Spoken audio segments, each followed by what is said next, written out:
Assalamualaikum. Waalaikumsalam. Enggak, mari silahkan duduk. Ya, terima kasih. Oke, Tadi kesini naik apa, Mbak? naik motor. Gimana, udah nyaman duduknya? Udah, boleh enak. Oh iya, kita belum ini ya, belum saling kenal ya sebelumnya. Iya, Oh iya, boleh Mbak silakan perkenalkan diri terlebih dahulu. nama saya Razika Rizkyla, biasa dipanggil Razika. Oh, Mbak Razika. Iya, Mbak Razika gimana kabarnya nih hari ini? lumayan baik. Oh, lumayan baik. Oh, Iya. kayaknya ada sesuatu ya yang Iya, Oh, begitu. Mbak Rizka udah tahu nama Ibu? belum. Belum tahu, oke. Jadi nama Ibu Muzayana Afiata, boleh Mbak Razika manggil Bu Yana, begitu ya? Iya, Oke, Mbak Razika sekarang semester berapa kalau boleh tahu? saya sekarang semester 4, Jurusan apa, Mbak? jurusan psikologi. Oh, jurusan psikologi. Kalau jurusan psikologi itu kira-kira belajar apa aja sih, Mbak? Kita lebih fokus terhadap mental atau jiwa seperti itu. Jadi kalau misalkan manusia itu kan ada jiwa dan raga. Jadi kalau dokter raganya, kalau psikologi itu kita belajar jiwanya seperti itu. Begitu. Iya.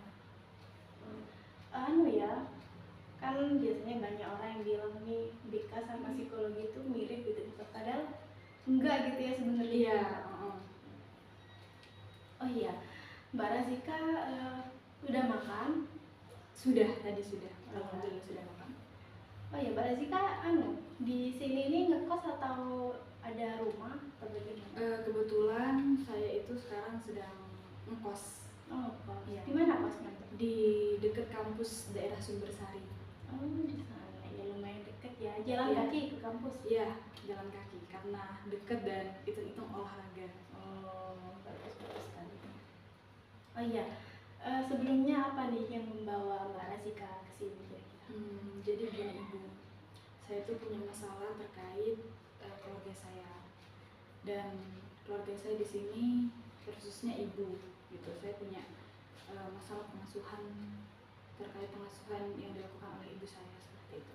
Oh, begitu. Oke, sebelumnya kita akan membuat kesepakatan terlebih dahulu ya Mbak Razika. Sebelum kita memulai kegiatan konseling pada hari ini, kita akan menyepakati waktu selama 45 menit. Kemudian di sini Mbak Razika boleh menceritakan semuanya apa yang mengganjal di hati Mbak Razika, dan Mbak Razika tidak perlu merasa khawatir karena di sini kita sama-sama menjaga rahasia, begitu ya? Iya. Oke. Kemudian apakah Mbak Razika sekarang sudah siap untuk mengikuti kegiatan konseling hari ini? Saya siap. Oke, baik. Boleh sekarang Mbak Razika ceritakan kira-kira apa yang sedang terjadi, apa masalah yang terjadi dan yang mengganjal di hati Mbak Razika? Ya, jadi saya itu lebih merasa bahwa saya tertekan saat ini. Tertekan dalam artian saya tertekan menjadi seorang anak dan tertekan menjadi seorang kakak seperti itu. Jadi ibu saya itu punya pola pengasuhan yang lumayan berbeda gitu. Nah, karena saya kan di umur 20-an ini media sosial sudah gencar-gencarnya berbicara tentang parenting ya. Nah, saya melihat bahwa ibu saya itu memiliki parenting yang bertolak belakang dengan apa yang sudah saya pelajari dan sudah saya analisis seperti itu. Nah, ibu saya ini keras terhadap adik saya seperti itu. Jadi tidak jarang adik saya itu suka dimarahi dengan teriakan-teriakan. Jadi ibu saya itu setiap marah-marah tuh ke adik saya itu cenderung teriak seperti itu, teriak, marah-marahnya dalam keadaan teriak, dan tidak jarang juga itu kadang memakai fisik, entah itu mukul, entah itu cubit. Nah, dan hal itu membuat saya merasa tidak berdaya sebagai kakak. Jadi saya tidak bisa membantu adik saya untuk tidak dimarahin lagi seperti itu. Jadi saya hanya sebatas diam saja ketika adik saya dimarahin seperti itu. Oke. Nah, tadi Ibu mendengar bahwa Mbak Razika tadi cerita kalau ibunya itu ketika sedang memarahi adiknya itu menggunakan kekerasan fisik begitu ya? Iya. Kira-kira pernah nggak sih Mbak Razika melihat kejadian tersebut secara langsung? Nah itu tuh ada karena ini sering ya, dan puncaknya itu ketika saya pulang kemarin dan ibu saya itu marah. Suatu ketika tuh pada saat malam hari kurang lebih jam 10-an itu adik saya itu ingin coklat. Nah dan ya emang waktunya sudah malam seperti itu. Terus adik saya tuh nangis pengen coklat, dan menurut saya itu kan hal sepele ya, hal sepele yang ya pada umur kecil. Nah mungkin ibu ya harus tahu sebelumnya ya bahwa adik saya itu kelas 3 SD seperti itu. Jadi ya mungkin wajar lah jika ingin coklat di waktu-waktu yang tidak tepat seperti itu. Nah tapi saya tidak berekspektasi bahwa respon yang ibu saya berikan tuh di luar kendali seperti itu. Jadi ibu saya langsung marah, memukul adik saya. Nah sampai adik saya itu lari ke kamar saya gitu. Terus dia nangis gitu di pojokan. Nah saya tahu bahwa dia tuh pergi ke kamar saya itu tuh ingin mencari perlindungan gitu. Jadi dia habis dimarahin oleh ibu saya tuh ingin mencari perlindungan ke saya. Tapi pada saat itu saya hanya di atas kasur, saya diam karena saya nggak tahu ngomong apa-ngapain. Nah yang bisa saya lakukan pada saat itu karena ibu saya itu masih memukul gitu, saya teriak gitu, mama bisa nggak berhenti gitu, udah gitu. Dan tapi setelah saya melakukan itu saya tidak merasa lega gitu, saya malah kayak selanjutnya apa ya yang bakal saya lakukan gitu. Adik saya tetap menangis dan saya bingung harus melakukan apa gitu. Kira-kira pada waktu itu kekerasan fisik yang dilakukan oleh ibunya itu apa? Memukul. Oke, di sini Ibu dapat memahami bagaimana perasaan Mbak yang terjadi pada waktu itu ya. Nah, kalau boleh tahu sebelumnya Mbak Razika berapa bersaudara ya? Saya itu 5 bersaudara dan saya anak ketiga dari 5 bersaudara. Apakah pada waktu kejadian itu hanya Mbak Razika saja yang melihat kejadian tersebut? Kebetulan pada saat itu cuma bertiga. Ayah saya sedang bekerja, tinggal ibu saya, adik saya, dan saya seperti itu. Jadi tidak ada orang lain yang melihat kejadian itu seperti itu. Apakah pada waktu itu Mbak Razika mencoba untuk bertanya kepada adiknya apa sih yang sebenarnya sedang terjadi? Nah sebenarnya yang buat saya juga sedih karena pada saat itu saya tidak bertanya. Saya sudah bingung saya harus melakukan apa, karena saya itu sebenarnya bukan tipe yang bisa mengayomi dengan baik kayak oh iya udah dipeluk, entah setelah adik saya dimarahin entah saya peluk, entah saya ajak dia ke kasur, tidak. Jadi saya diam, dia diam, saya juga diam gitu. Saya tidak punya keinginan untuk harus ditanyain dia gitu. Jadi saya cuma diam, dalam keadaan saya tuh nangis, saya sedih gitu, saya nggak tahu apa yang mau saya lakukan gitu. Di situ saya merasa bahwa saya gagal menjadi kakak seperti itu, dan saya juga gagal menjadi seorang anak gitu.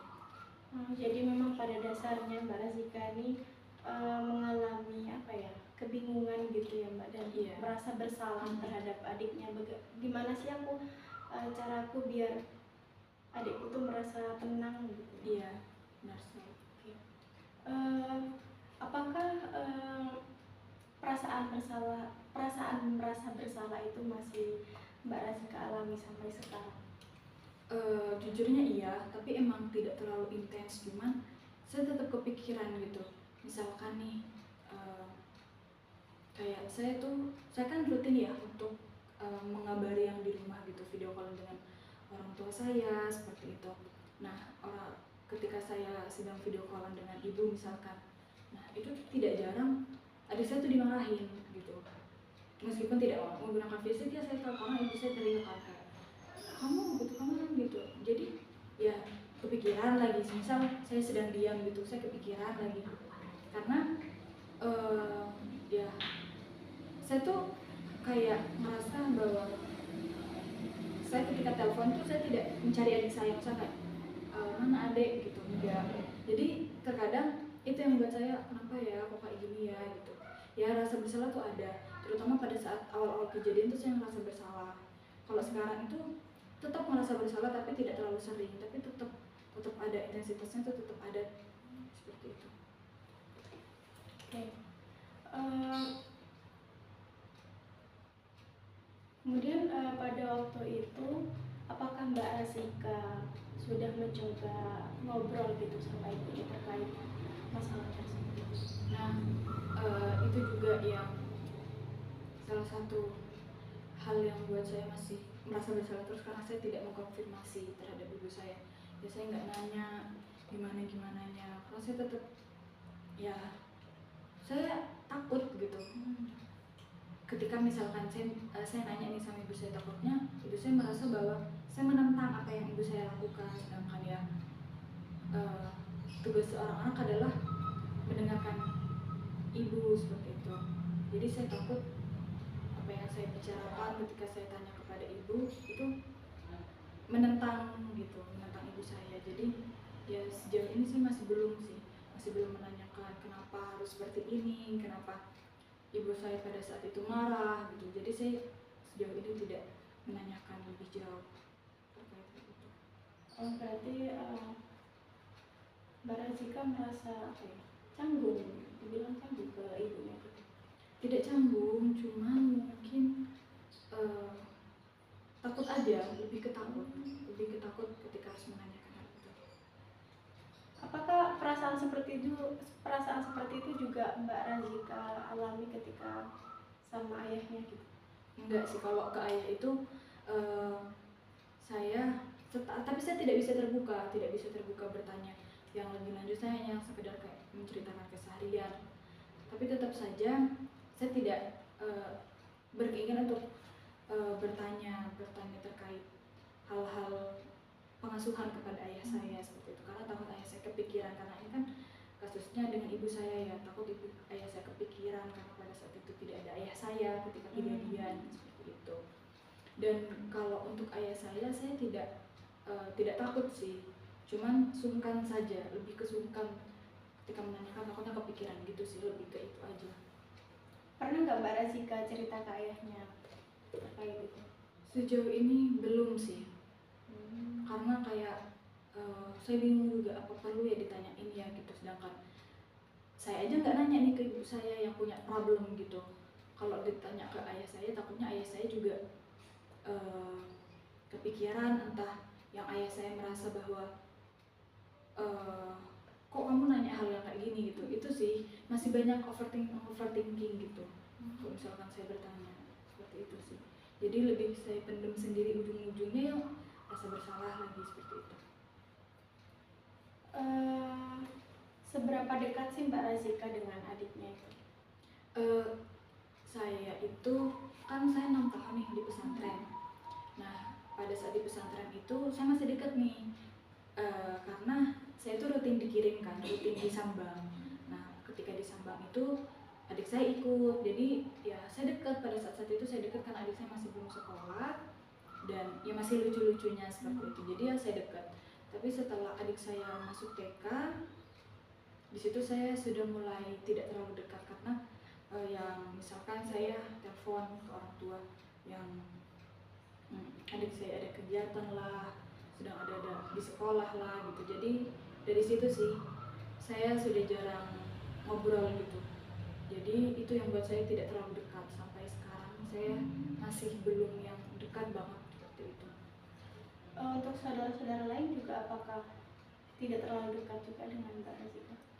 Kalau untuk anak pertama itu dekat, anak kedua tidak, karena dia laki-laki dan saya perempuan. Saya jadi cuma menanyakan hal-hal yang teknis seperti kayak misalkan laptop gitu-gitu, cuma masalah-masalah basic seperti itu. Terus untuk adik saya yang keempat saya lumayan dekat, cuma untuk yang anak Kan terakhir kecil ya. Iya seperti itu. Dan memang Mbak Razika tidak setiap hari ketemu gitu. Iya. Jadi kurang memberikan ini. Benar sekali, karena kan saya udah 6 tahun di pesantren, terus harus merantau lagi menuntut ilmu seperti itu, jadi ya jarang seperti itu. Mbak Razika asal mana? Saya asal Bali. Oh, mondoknya di? Mondoknya di Jawa Timur, di Probolinggo. Oh begitu. Jadi lumayan jauh.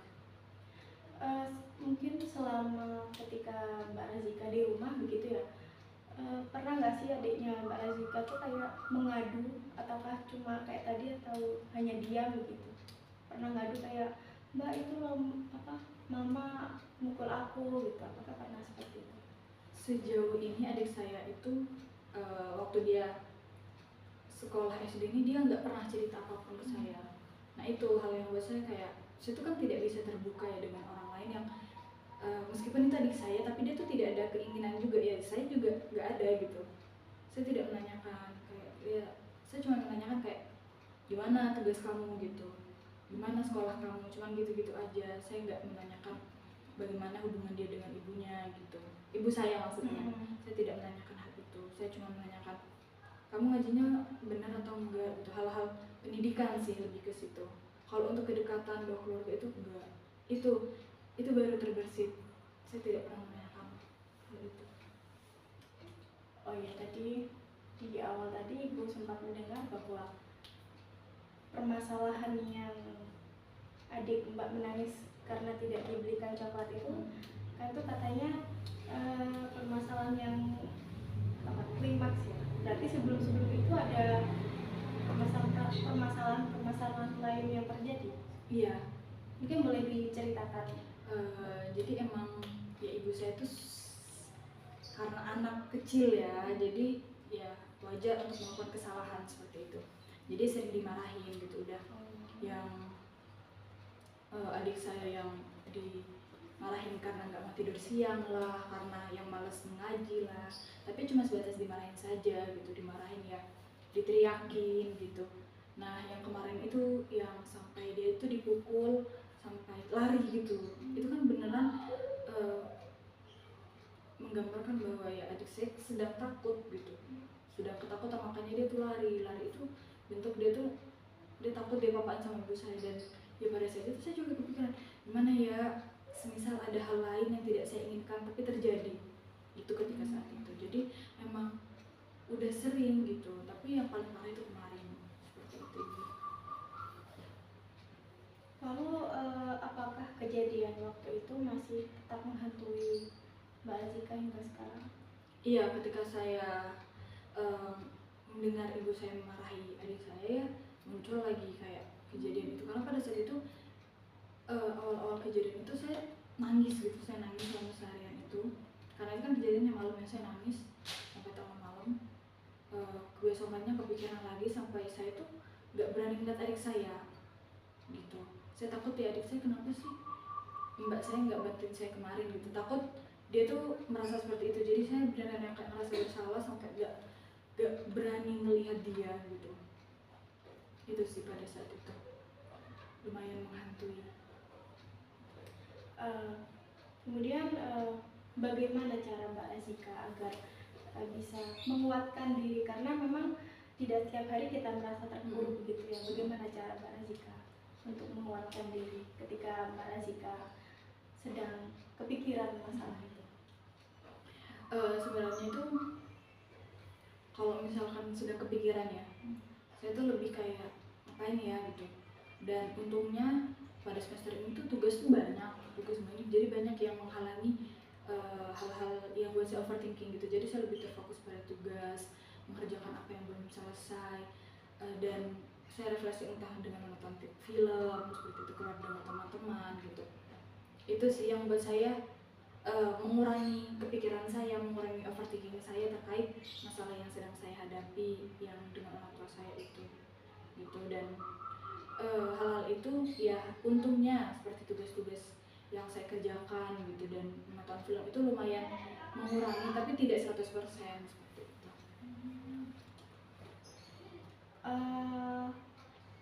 Apakah Mbak Razika pernah mencoba atau punya keinginan untuk bertanya kepada kakaknya gimana ya caranya biar mama nggak melakukan itu lagi, karena memang ya adik masih kecil gitu.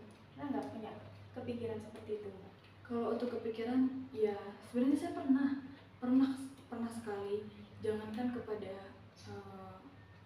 kakak saya kepikiran kayak gimana ya kalau aku nanyain ke ibu gitu, nanyain ke mama gimana caranya mama tuh nggak kayak gitu, tapi menanyakan langsung pada ibu saya. Tapi ya balik lagi, saya tuh tidak terlalu dekat gitu, ya dekat tapi tidak membicarakan hal-hal personal, itu kan lebih kayak keluarga banget ya. Saya cuma menceritakan kayak gimana tugas-tugas saya di kampus, keseharian saya gitu sih. Saya masih belum bisa memberanikan diri untuk menanyakan kepada kakak saya apa solusi terbaiknya gitu. Itu masih belum saya lakukan.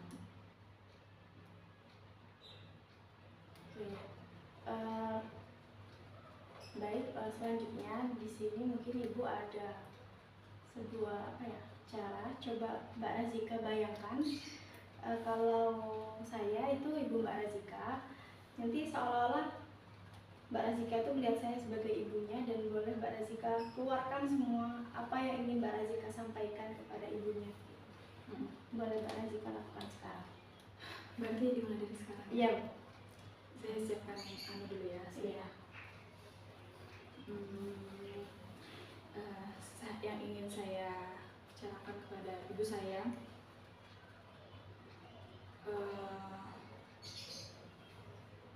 Mama, kayaknya deh, aku ada yang mau aku omongin nih. Aku ya sebenarnya udah lama melihat mama tuh suka marahin Widat gitu. Widat itu tadi saya ya. Iya. Mama udah sering kali marahin Widat, dan Razika tuh ada di situ. Aku tuh nggak suka loh kalau misalkan mama tuh harus marah-marah gitu. Bisa nggak sih kayak ngasih taunya tuh dengan baik-baik aja gitu. Nggak apa-apa kok kalau misalkan mama kayak males ngurus Widat, misalkan lagi hektik, lagi sibuk, habis kerja gitu. Gak apa-apa, aku deh yang ngerjain. Apa misalkan nganterin Widat pengajian gitu, itu nggak apa-apa gitu. Terus kalau Widat pengen apa-apa gitu, gak apa-apa, aku yang nganterin deh gitu. Gak usah dengan cara marah-marah gitu. Aku tuh gak enak kalau misalkan di rumah tuh mama harus teriak-teriak, Widat nangis, tantrum gitu. Kan bisa dengan cara baik-baik. Aku juga, masa iya mama gak kasihan sama Widat yang masih kecil tapi udah harus dimarahin kayak gitu. Makanya Widat tuh sekarang nakal. Cuma mungkin bisa mama lebih baik lagi ngasih taunya aja gitu, gak usah pakai marah-marah. Itu sih yang bakal saya bilang kepada ibu saya seperti itu. Ya karena ya lumayan juga tuh, masa kayak saya ingin mengingatkan ibu saya bahwa apa yang ibu saya lakukan salah, dan saya ingin memberikan solusi gitu. Kalau ibu saya capek, ya udah bisa saya yang menggantikan pada saat saya pulang seperti itu. Memang sepertinya tadi cukup banyak ya yang ingin Mbak Razika sampaikan kepada ibu. Apakah mungkin masih ada lagi yang ingin disampaikan?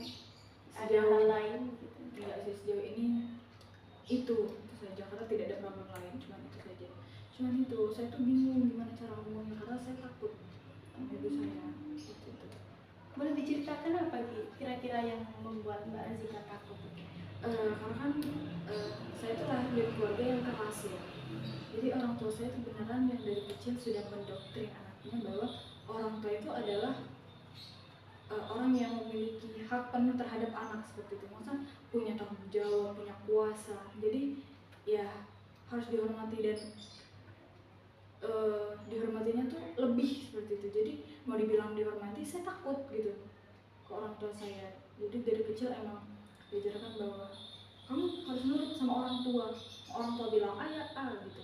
Itu yang membuat saya sampai sekarang ya ada takut gitu kepada orang tua saya, terutama ibu saya, karena ibu saya suka marah-marah seperti itu. Jadi saya takut semisal nih harus ngomong dengan ibu saya, bertatapan dengan ibu saya, itu masih membuat saya takut seperti itu. Jadi menurut Mbak Razika, kira-kira kapan waktu yang tepat untuk Mbak Razika bisa menyampaikan seperti tadi? Mungkin waktu yang saya pikirkan itu waktu pulang sih, waktu pulang kemarin. Pulang besok maksudnya. Oh iya. Itu insya Allah saya pengen gitu, saya pengen ngomong biar saya tidak dihantui terus gitu, dan biar adik saya itu tidak seperti itu terus gitu. Masa kan berdampak pada adik saya yang tambah nakal ya. Jadi dia tuh tambah nakal karena sering dimarahin gitu. Kayak ya udah sih, paling pikirannya dia ya ujung-ujungnya aku juga bakal dimarahin lagi gitu. Jadi biar ibu saya tidak marah-marah dan adik saya tidak nakal lagi, itu sih saya insya Allah tapi kepikiran untuk membicarakan hal ini tuh waktu liburan. Ibu bisa mengapresiasi Mbak Azika tadi udah punya keinginan lah untuk mengatakan hal tersebut kepada ibunya. Nah, kira-kira nih karakter adiknya Mbak Azika itu seperti apa sih? Sehingga ibunya Mbak Azika sampai seperti itu. Adik saya itu sebenarnya dia tuh anak baik sebenarnya, tapi karena dia tuh bahasanya karena sering dimarahin, dia tuh merasa bahwa ya apapun yang aku lakukan tidak akan pernah berguna di mata ibu saya gitu. Jadi mungkin hal itu yang buat adik saya tuh semakin nakal. Adik saya tuh nakal banget, sulit nurut gitu. Tapi dia baik, kayak contohnya aja kayak dia itu suka berbagi dengan temannya, terus dia itu suka membantu saya sebenarnya. Kayak misalkan dia tuh gengsi, karena saya gengsi juga kan, tidak terlalu dekat dengan dia. Misalkan kayak saya pulang nih, dia pulang sekolah, waktu saya ada di rumah, tiba-tiba dia belikan saya es krim gitu. Ini aku beliin Mbak es krim gitu, dan itu bukan sekali dua kali, itu sering gitu. Dan saya dari situ paham kalau karakter adik saya itu baik, hanya saja cara orang tua saya menanggapi kenakalannya dia, kejahilan dia tuh dengan cara yang salah seperti itu. Kalau orang itu baik sebenarnya. Jadi memang nampaknya adik Mbak Azika ini merupakan adik yang baik gitu ya. Cuma memang kondisi kondisi keluarga dan sifat dari ibunya Mbak Azika yang membuat dia seperti itu begitu ya. Oke, baik, di sini Bu bisa memahami.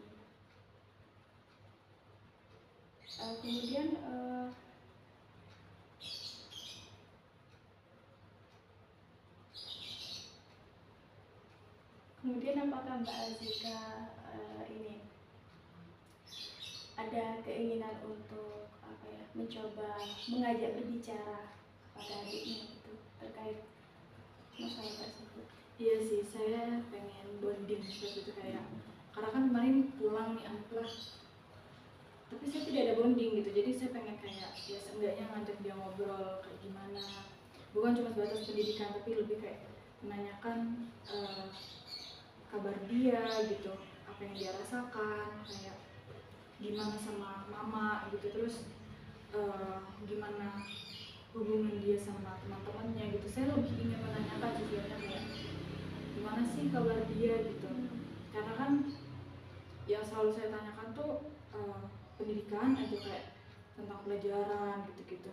Saya takut dia tuh merasa bahwa aku tuh nggak pernah ditanyain gimana apa yang aku rasakan gitu, takutnya gitu. Jadi kayaknya saya emang pengen deh nanya gitu, cuman saya nggak tahu kapan gitu, dan saya bingung gimana cara membangunnya dari awal gitu. Karena kan saya tidak punya bonding ya sama dia. Maksudnya saya tidak gengsi banget gitu. Saya beneran yang kalau nggak ada kebutuhannya saya diam, saya nggak akan berinteraksi dengan dia gitu. Sebatas meskipun kita ada dalam rumah yang sama gitu. Jadi itu sih, saya itu bingung gitu gimana ya benar sekali ibu itu. Saya bingung yang perlu saya lakukan seperti itu. Oh iya, tadi Mbak Azika katanya pernah belajar parenting begitu ya Mbak. Kira-kira menurut Mbak Azika parenting yang bagaimana yang cocok untuk adiknya gitu? Menurut saya, karena kan banyak banget ya model-model parenting itu banyak banget, dan yang menurut saya itu cocok dengan adik saya. Adik saya itu kan pada umur-umur seperti ini tuh dia tuh sedang seru-serunya untuk belajar hal baru, untuk mencoba hal baru meskipun ya itu salah seperti itu. Jadi mungkin parenting yang bisa diberikan kepada adik saya adalah berikan dia ruang untuk belajar seluas-luasnya, tapi tetap dengan panduan seperti itu. Jadi misal ada yang salah ya beritahu bahwa itu salah, dan jika benar berikan dia reward, karena adik saya tuh jarang dapat reward, punishment aja, jadi tidak seimbang seperti itu. Jadi mungkin parenting yang saya inginkan untuk adik saya itu jadi adik saya diberikan waktu, diberikan ruang yang bebas gitu, dia boleh eksplor banyak hal dengan panduan ibu saya, maksudnya dengan ada dampingan dari ibu saya dan ayah saya seperti itu. Jadi dia mau ngapain dia tahu gitu loh, semisal salah nggak langsung dimarahin, oh ini salah, ini kenapa salah, dampaknya apa, seperti itu.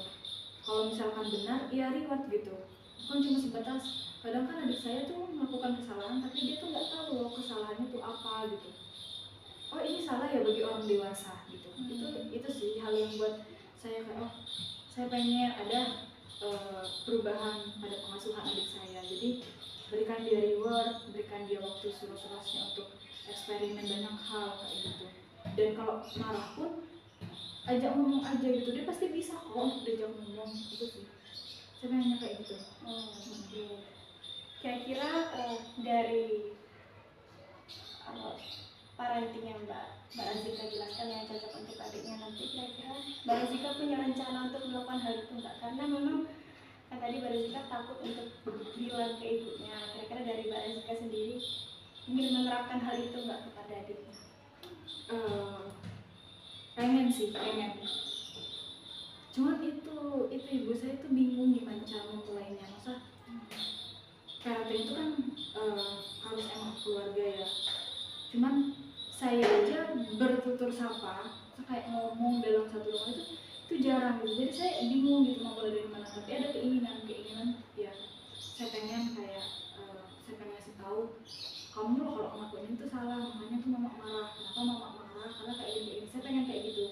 Jadi seenggaknya ketika saya kayak gitu, oh ibu saya tuh melihat, oh mbaknya aja bisa nih mengayomi adiknya gitu. Masa saya sebagai ibunya enggak gitu. Jadi saya pengen dengan cara saya bisa parenting kayak gitu ya, ibu saya tuh menyadari bahwa apa yang dilakukan itu sudah salah seperti itu. Jadi ibu saya bisa berbenah seperti itu. Ya ada keinginan sih untuk mencoba, meskipun saya nggak tahu nih gimana cara memulainya seperti itu.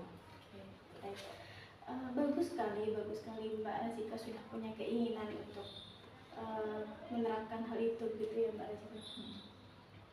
Oke, karena memang waktunya sudah hampir habis, di sini Ibu dapat menyimpulkan bahwa ibunya Mbak Azika tadi itu memiliki parenting yang kurang bagus kepada adiknya. Ibunya Mbak Azika sering memukul, dan hal tersebut membuat Mbak Azika sebagai seorang kakak itu merasa apa sih yang harus aku lakukan gitu biar aku tuh bisa merangkul adikku gitu ya. Namun di sisi lain memang barusan sudah Mbak Azika juga punya keinginan untuk menyampaikan semua apa yang sedang Mbak Azika rasakan kepada ibunya begitu ya Mbak, dan juga punya beberapa tips atau parenting tadi yang Mbak Azika ingin lakukan sebenarnya itu sudah bagus sekali. Kemudian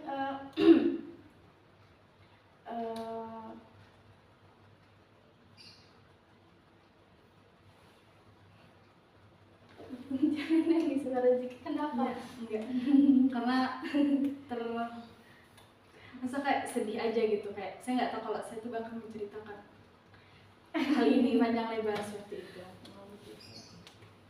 Nggak apa, mungkin bagaimana kira-kira perasaan Mbak Azika setelah mengikuti kegiatan konseling? Alhamdulillah sejauh ini saya merasa lega ya, masa kayak biasanya kan masalah yang saya hadapi itu kayak benang kusut ya. Jadi setelah saya cerita ini udah mulai terurai gitu, meskipun enggak 100% tapi lumayan 70% saya udah merasa lega gitu, lega. Oh saya tahu nih apa yang mau saya lakukan. Jadi bukan hanya sebatas kepikiran saja, bukan hanya sebatas tertekan saja, merasa bersalah aja. Tapi setelah konseling ini saya sudah mulai kayak, oh saya tahu nih step by step apa yang perlu saya lakukan, meskipun ya harus ada keberanian seperti itu. Saya mulai berkati dia. Terima kasih banyak. Iya, sama-sama. Mungkin di sini Mbak Azika boleh coba untuk meyakinkan diri sendiri lah untuk berani. Sebenarnya Mbak Razika apa ya, buanglah pikiran jauh-jauh bahwa aku nanti kalau misalnya aku mengatakan itu takut malah aku yang dimarahin gitu. Gak apa-apa Mbak Razika coba bilang sama ibunya, karena memang ini tuh demi kebaikan Mbak Razika sendiri, biar Mbak Razika juga bisa fokus untuk kuliah, tidak memikirkan hal-hal yang lain gitu ya, dan biar adiknya juga bisa apa ya, mendapatkan parenting yang bagus juga gitu ya Mbak Razika. Iya, akan saya coba keberanian yang ada dalam diri saya. Oke, begitu ya Mbak Razika. Terima kasih sebelumnya. Oh iya, apakah ada yang mau diceritakan lagi? Mungkin ada yang mengganjal? Nggak ada sih, tadi udah sama Ibu Yana sudah bahasanya sudah dikulik dalam gitu. Jadi saya secara tidak sadar sudah menceritakan dari awal sampai akhir ceritanya. Gitu. Oke. Baik, untuk selanjutnya mungkin di sini Ibu akan minta nomor Mbak Razika untuk nanti sebentar lagi Ibu akan mengirimkan form, nanti Mbak Razika isi sebagai bahan evaluasi begitu ya Mbak. Dan mungkin untuk pertemuan selanjutnya biar Ibu bisa melihat bagaimana perkembangan Mbak Razika dan kondisi perasaan Mbak Razika begitu ya. Baik, karena waktunya juga sudah habis, di sini Ibu mau mengucapkan terima kasih karena Mbak Razika sudah bersedia untuk melakukan kegiatan konseling hari ini gitu ya Mbak. Ya. Terima kasih juga Ibu Yana sudah membantu saya menguraikan masalah dan memberikan banyak masukan. Terima kasih banyak Ibu Yana atas bantuannya. Oh iya, untuk pertemuan selanjutnya kira-kira mau diadakan kapan? Mungkin bisa minggu depan. Bagaimana? Minggu depan di jam yang sama, di hari yang sama? Di hari yang sama, karena saya free. Oke, baik. Habis ini mau kemana Mbak? Habis ini insya Allah saya mau ke kos. Oh, mau ke kos. Iya, mau istirahat seperti itu karena lumayan menguras tenaga. Oh iya, habis ini udah mau UAS nggak? Iya, sudah ada, tapi masih belum UAS sih, tapi masih ya udah ada persiapan untuk UAS gitu, seperti proyek yang dikumpulkan pada saat UAS seperti itu. Begitu. Oke, baik, terima kasih Mbak Razika. Boleh silakan. Terima kasih juga. Ya, terima kasih. Ya, terima kasih. Assalamualaikum. Waalaikumsalam. Ya.